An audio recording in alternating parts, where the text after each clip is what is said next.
Welcome to Cooking 100-Year-Old Recipes. I'm Stephanie. In this video, we are actually cooking one of my family's 125-year-old recipes. It's a Swedish bread called Vetebrod, and I'm going to show you how to make it and how to make this easy fishtail style braid with the simple, soft, and delicious dough. Let's get started. And so for this recipe, it's a really basic kind of enriched, lightly sweetened dough. We're going to need flour, white sugar, a little bit of salt, cardamom, milk, 1 egg, a half stick of butter, which I'm going to melt and cool, and then 2 1/4 teaspoons of good, fresh, active yeast. I'm going to start by putting my yeast in with a little bit of the, I'm stuck in here, with just a little bit of the lukewarm milk. Give it a tiny bit of a head start. I'm not going to fully bloom it, and I want to make sure that it has some contact with something warm. Give it a minute there. And then measure in my flour. So it's 4 cups of flour.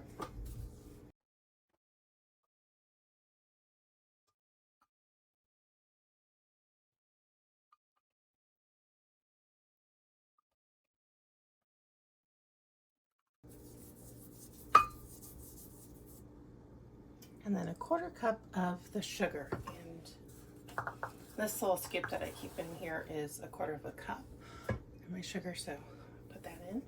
And then we'll use another 1/4 cup later on. And it says to do the paddle attachment. Now, of course, when my great relatives were making this, they did not have a KitchenAid. So this was more so done by hand. And then I'm going to start to bring it together slowly before adding in the rest of the milk.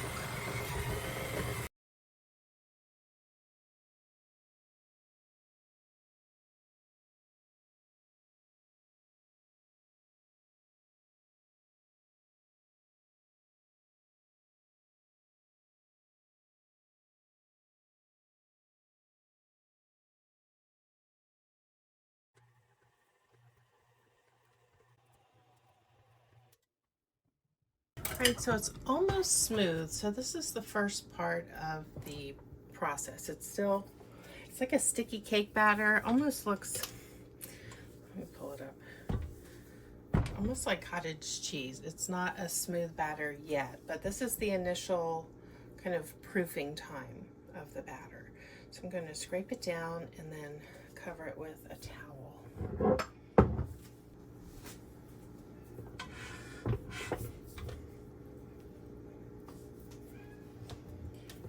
Come back with the kneading hook with the rest of the ingredients after. But first things first, just let this, it should be loose enough for it to be able to rise, so it's not too compacted that the air can't aerate the dough. So there's going to be 2 rises for this.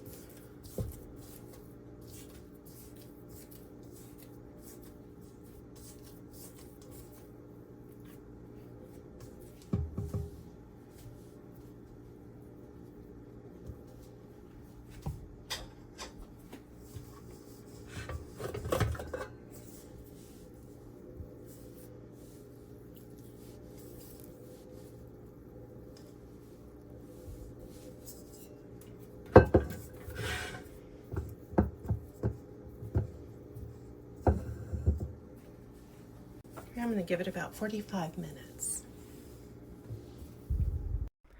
While this batter rises, here's a cozy bit of spice history for you. Cardamom, along with cinnamon, cloves, and other baking spices, did not originate in Europe. These bold, fragrant flavors were first traded from regions like India and the Middle East, but thanks to the far-reaching voyages of Viking explorers, they made their way north. Between the 8th and 11th centuries, the Vikings traveled vast trade routes, connecting with Arab and Eastern merchants. They brought back not only treasures, but spices, including cardamom, ginger, and clove, which slowly became kitchen staples in Northern and Central Europe.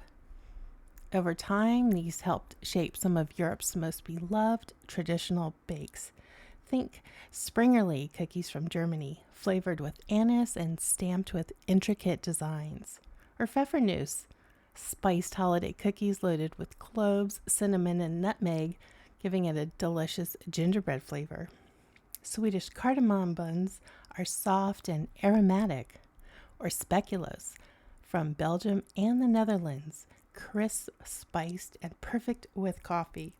You also know these as a Biscoff, or maybe you buy it currently in modern times known as cookie butter. So when you're baking with these warming spices like I'm using in this recipe, you're carrying on a rich tradition that spans centuries and continents, one delicious bite at a time. Now let's get back to the Vetebrod. All right, it's been 45 minutes. Let's see how we're looking. Yes, puffed up nicely. So from here, I'm going to put in my, where's my dough hook? Oh. And now the dough is going to get flavored. So at this point, it is the half cup of melted and cooled butter.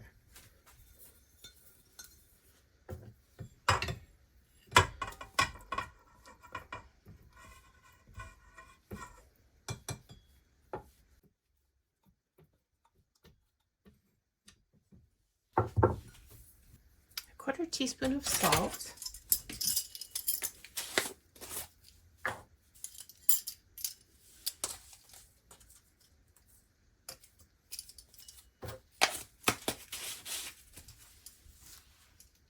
the remaining sugar, so it's another quarter of a cup,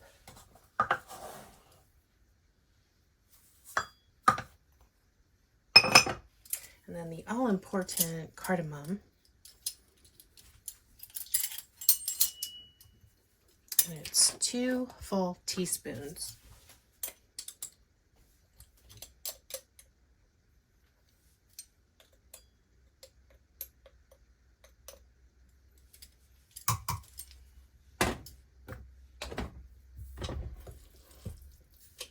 And I'm going to just kind of gently let it mix until it's combined really, really well.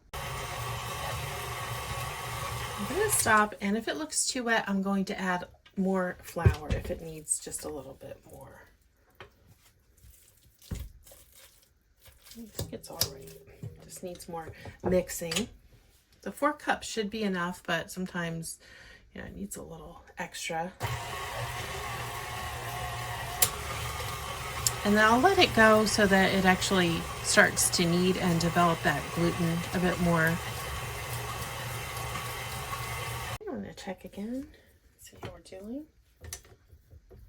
Yeah, it's not too sticky. I think it needs a little more kneading though.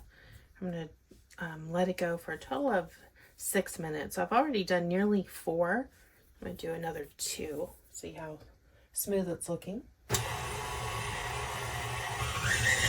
Certainly you can knead by hand. Of course, my great aunt did not have a KitchenAid mixer back in the 1920s when she was making this. She used a flour sack type towel and did a lot of her pastry work on that.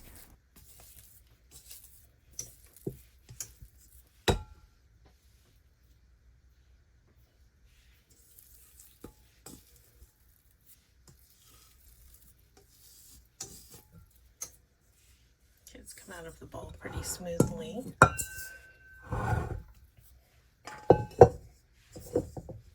then again, I'll cover with my towel and put it in a warm place for another, maybe 40 minutes again, like I did before. See how it looks. I'll see lots of bubbles, and this should come up almost to the top of the bowl. It's been about an hour, and it looks gorgeous. Smells so fragrant.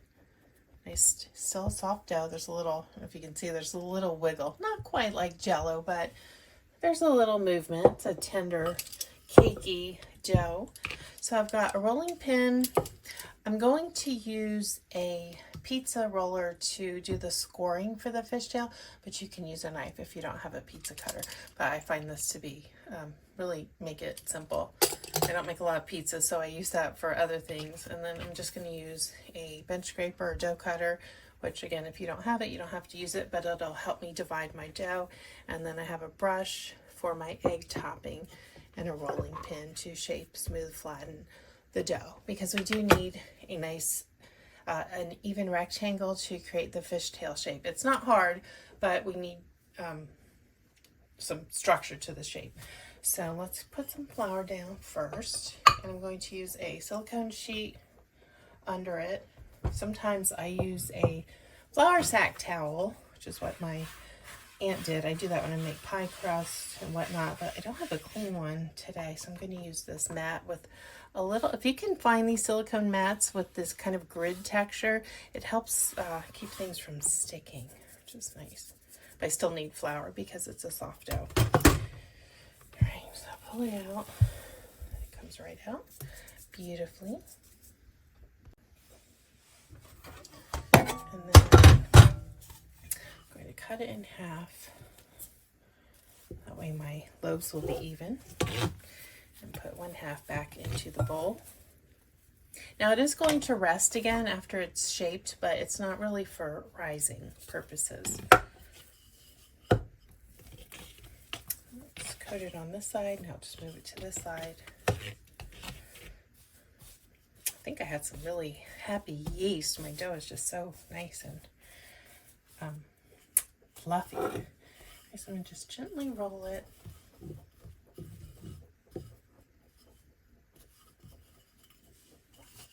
To about a 9 by 12 size. I roll from the center and then push out.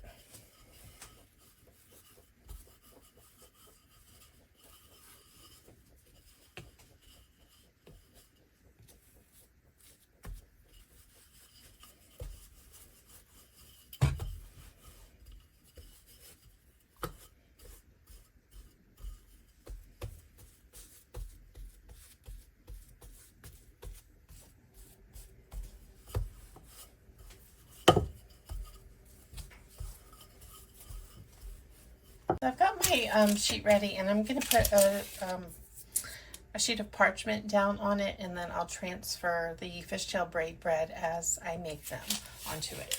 So they will slide on. Once I form this, shape this, I will tip the mat onto the prepared tray. All right, so now I'm going to do some scoring.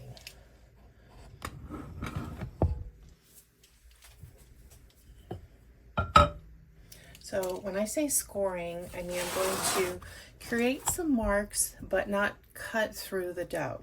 So look at your dough and then see it in 3 sections. So here's 3 even sections. I'm just marking my sections as such. They're the same, approximately the same width. My dough is still, it's not fighting me, but it's still pretty bouncy and airy. It's going to make a gorgeous loaf. So I'm going to gently just run. You see how easy it is when you have the pizza cutter? Just gently run. So I'm making some markings, and then I'll do the same with this side and meet up with that little mark I just made all the way to the end. Then I'm going to come across, and about 1-inch increments, I'll start rolling my just straight across like that.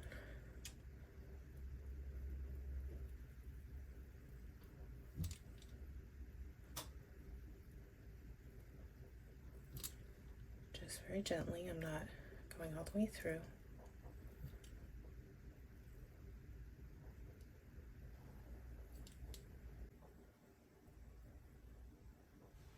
Straight.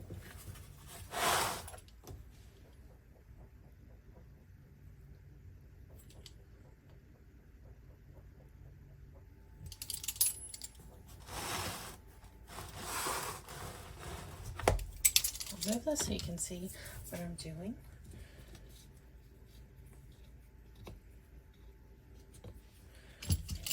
through a little more here. And the actual sides need to be able to be lifted up. So I'm going to just bring it up and kind of bring it forward just slightly like this. So that crisscross all the way through. Bring it over.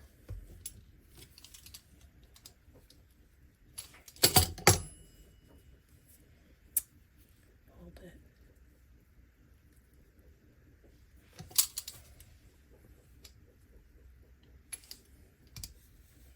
So I'm cutting all the way through on the sides, but not in the center. Just fold it.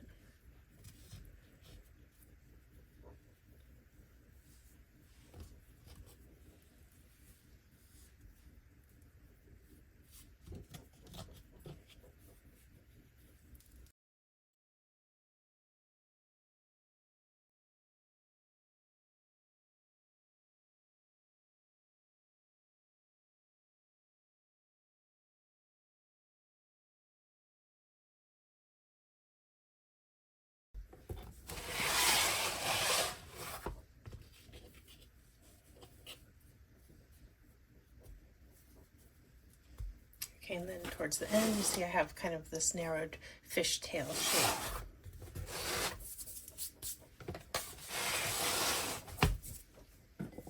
I'll just dust off some of this extra.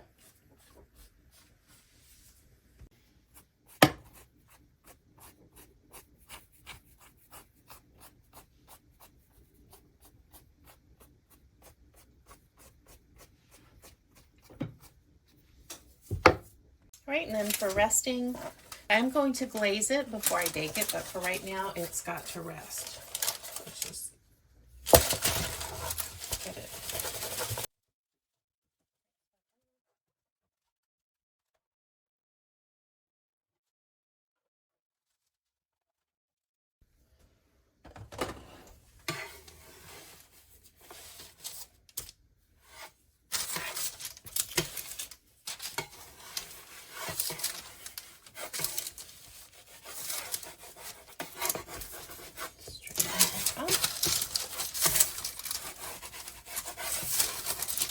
Don't worry, it's bread. It's not so precious that you can't, manhandle it a little bit. Get it into position. Oh, beautiful. Make sure these are how I want them to look. Just remember, everything's going to expand. Okay, all right, and now I will repeat the same with the other half of the dough.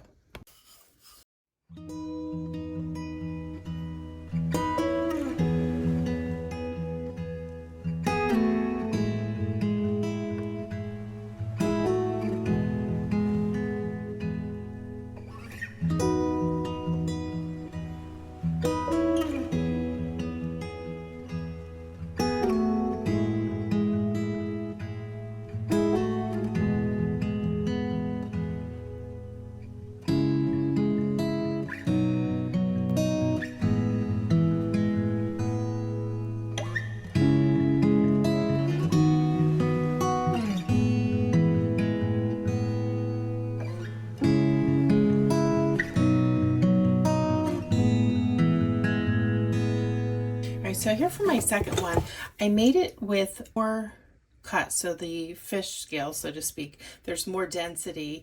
It's personal preference, but I wanted to show you what both look like. So if you're going to make it yourself, you know which one that you like the look of better.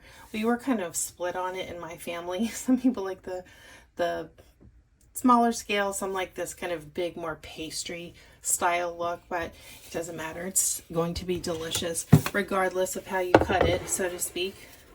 Pun intended. So I'm going to let it rest for just about 15 minutes. Make sure the dough is relaxed, everything is settled in the way it should be. Then in about 5 minutes, I'm going to start preheating the oven and give it 10 minutes to fully heat. So I'll just cover it up and brush with my egg glaze, which I already have prepared.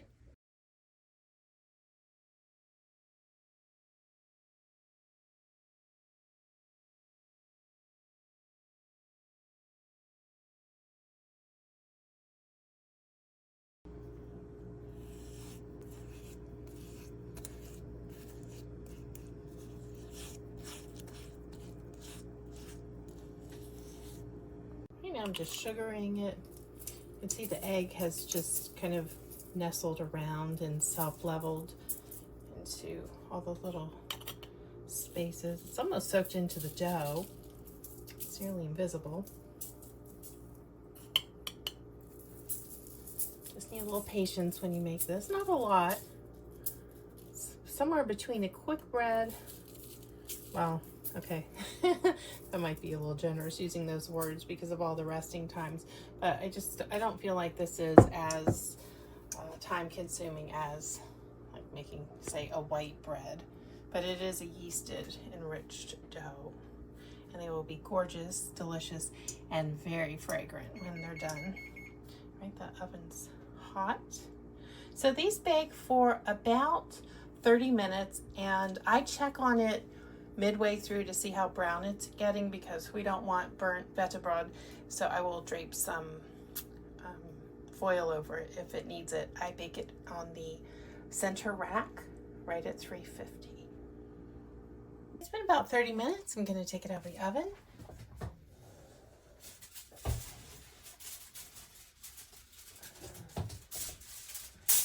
I did tint it at 20 minutes. It was just kind of the color I wanted it. And I didn't want to color it further, but of course it still has to bake through. Isn't that gorgeous? And it smells just heavenly. So I need to cool them. I'm going to shift everything onto a wire rack.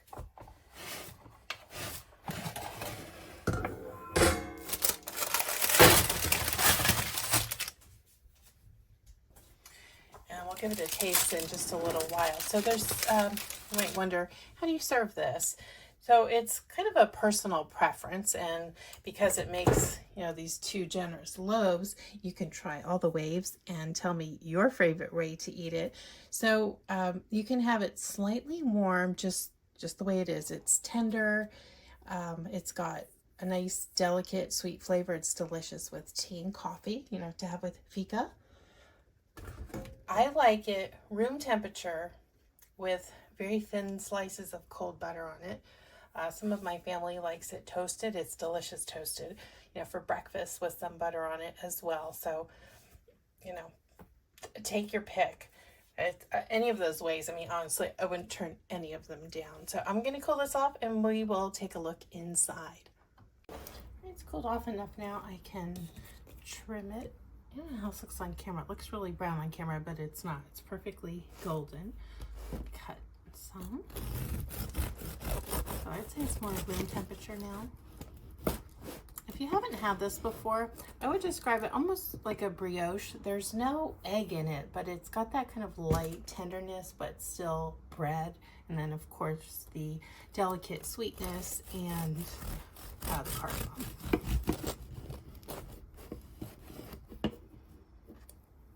See, nice tender crumb. Almost cakey, but it's not.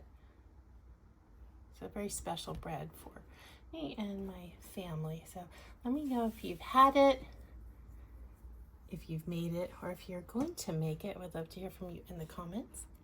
Thanks for watching, and happy Easter or happy days whenever you're watching this video. I'll see you next time.